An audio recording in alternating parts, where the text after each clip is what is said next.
A brief history of the Metaverse. As technology continues to develop, so does our understanding of what the Metaverse is and how it works.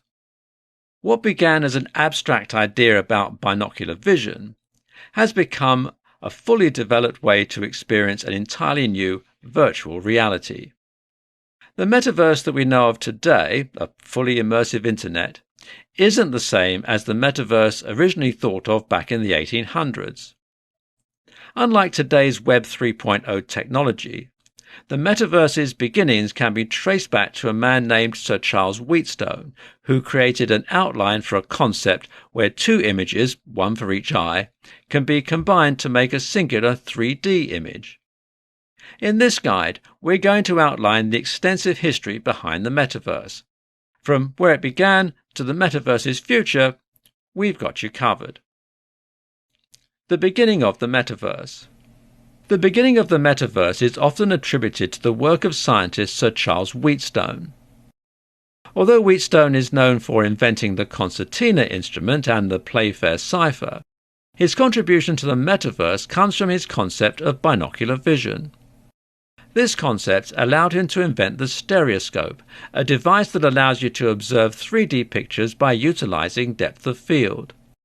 The stereoscope is common technology still used today in things like X-rays and aerial photographs. Along with that, the technology from stereoscopes is also used in modern VR headsets.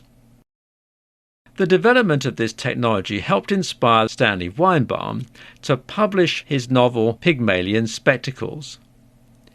In this literary work, the main character gets to explore and experience a fictional world by using a pair of goggles. Those goggles allowed the main character to use all 5 senses to experience the world around him. Around 2 decades after the novel was published, Morton Hellig created the Sensorama. The Sensorama was a machine that simulated what it would look and feel like to ride a motorcycle in Brooklyn. The invention combined 3D video with audio, visual, smells, and vibrational cues to give the user a fully immersive experience. A few years later, in 1960, Hellig patented the first head-mounted VR display. This type of display worked by combining stereoscopic 3D images with stereo sound. During the 1970s, MIT came up with the Aspen Movie Map.